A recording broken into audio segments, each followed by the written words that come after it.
czajnikowy.pl. Burjaci to lud mongolski zamieszkujący okolice jeziora Bajkał. Czują się tam dość autonomicznie, ale tak właściwie to jest to część Federacji Rosyjskiej, czyli można by powiedzieć, że są to Mongołowie Rosjanie, a tak naprawdę Burjaci. No i ci Burjaci, jako Mongołowie, znają swoją mongolską herbatę, o której notabene nie mówiliśmy jeszcze. Jeżeli macie ochotę, klikajcie, to może przygotujemy taki materiał. W każdym razie znają też coś, co jest nietypowe, jak na mongolską kuchnię, czyli herbatę typowo burjacką. Czym ona się różni od mongolskiej, a właściwie czym się różni w ogóle od znanych nam herbat? Otóż ma dodatek huby i to huby brzozowej.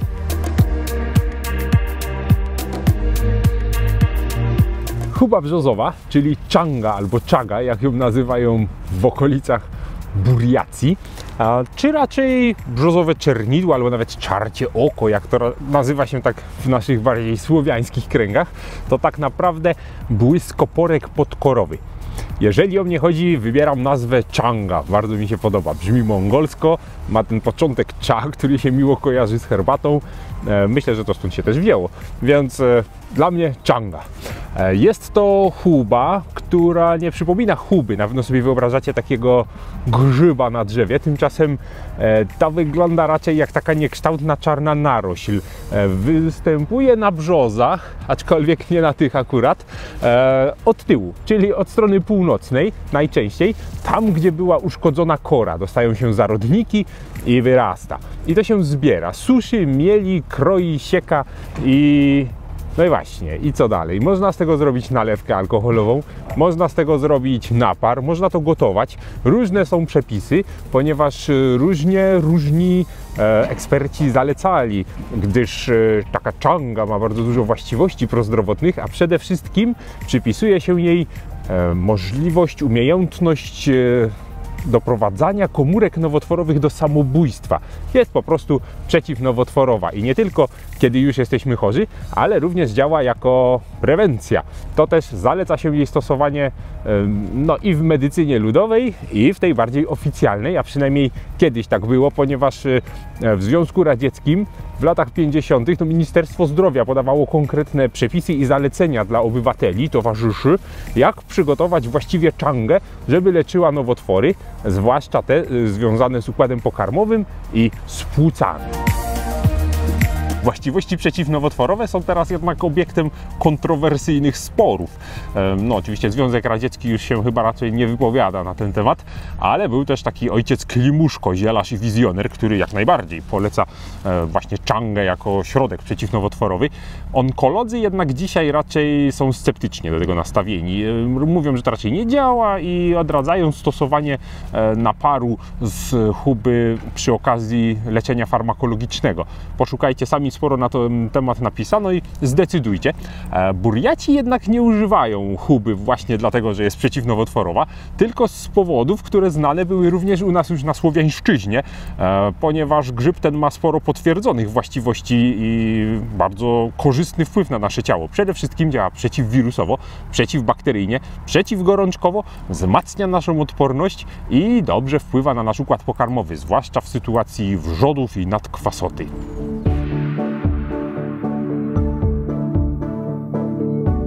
Pozostaje nam zastanowić się, skąd wziąć czangę i jak ją przygotować. No, można oczywiście jej szukać na brzozach, ale można jej też szukać w internecie i sklepach zielarskich, co polecam, ponieważ po pierwsze jest dobrze rozpoznana, już gotowa, posiekana i sucha, a po trzecie jest tam nawet przepis, jak ją przygotować. Możemy ją zrobić albo tak jak zalecają zielarze już od 50 lat, albo możemy ją zrobić tak jak Burjaci, albo możemy ją zrobić tak jak my dzisiaj, ponieważ wymyśliliśmy sobie sposób gdzieś taki pośredni. Można ją podgotować, można ją zaparzyć, ale Burjaci ją palą i przyprawiają czarną herbatę no, popiołem, po prostu popiołem ze spalonej huby. Na coś takiego jednak się nie zdecydowaliśmy i chcemy połączyć czarną herbatę z naparem huby. Co więcej, zrobimy to w syfonie do kawy, ponieważ bardzo lubię to urządzenie i uważam, że świetnie łączy dwie różne rzeczy ze sobą, o czym szerzej, kiedy Wam pokażę syfon. syfon to tak naprawdę urządzenie do parzenia kawy i myślę, że możecie zapytać o to baristów, ale ma zastosowania do herbaty, co też mogliście już na naszym kanale widzieć. Jedyne co tutaj przerobiłem to filtr, który do kawy jest papierowy, a my użyjemy no, takiego zrobionego po prostu ze zwykłego sitka, nie musi być aż tak drobny. Jak działa to urządzenie i dlaczego jest fajne do robienia herbaty po burjacku? Otóż tak, górna część wymaga założenia tego właśnie filtra, który instaluje się na sprężynce.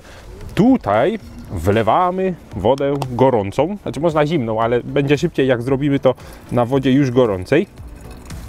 Dzięki czemu nie będziemy musieli tego podgrzewać tak długo, zwłaszcza w takich plenerowych warunkach, gdzie jest to raczej trudne. Instalujemy górną część i zauważcie, że jest to szczelne, dzięki czemu wzrost ciśnienia w kuli dolnej wypchnie wodę do góry i ta odrobina, która tutaj zostanie, będzie się gotowała, przez co para wodna przez tę rurę będzie wzburzała nam napar u góry. Będzie to wyglądało tak, jakby się gotowało, ale tak naprawdę nie gotuje się to, tylko przypomina to takie jacuzzi kawowo-herbaciane. Jakbyśmy wsadzili rurkę do napojów do jakiejś szklanki i dmuchali, robiąc bąble. Tak to wygląda. Co w tym jest fajnego? Ano to, że wszystko cały czas jest w ruchu i liście otwierają się szybciej, bardziej, intensywniej, wydają z siebie esencję i będziemy mogli robić to na raty, ponieważ najpierw wrzucimy tam nieco changi, czyli no, nie wygląda to jakoś super apetycznie, a dopiero po chwili dodamy liści czarnej herbaty, w naszym przypadku cejlońskiej, chociaż nie sądzę, żeby akurat Mongołowie używali cejlońskiej, może chińskiej. Tak czy inaczej, u nas cejlońska. Mamy wodę, mamy changę. Never thought I'd be the one, but it happened to me. This feeling can't be wrong, it's so clear to see. When I was falling heavy to the ground, you picked me up at the lost and found. I feel alive with you. So you changed my heart. I was on my way on a lonely trip. Now I'm running looking for your tender kiss, yeah. Herbata gotowa. Syfon działa w ten sposób, że kiedy znika źródło ognia, obniża się temperatura, obniża się ciśnienie i bardzo szybko cały napar zostaje zassany przez filtr do dolnej części. Teraz musimy się tam dostać po prostu i można będzie już pić.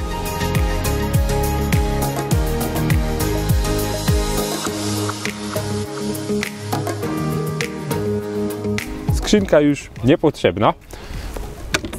Miejcie coś takiego, gdy używacie syfonu w plenerze, ponieważ wiatr wydmuchiwał ciepło spod kuli. Moglibyśmy tak czekać i czekać i nigdy by się nie zrobiło. A tak, mamy gotowy napar, który dość specyficznie pachnie. Wyraźnie wyczuwa się herbatę czarną, ale sama changa ma raczej bardziej intensywny smak niż zapach. O tak, zdecydowanie dziwne.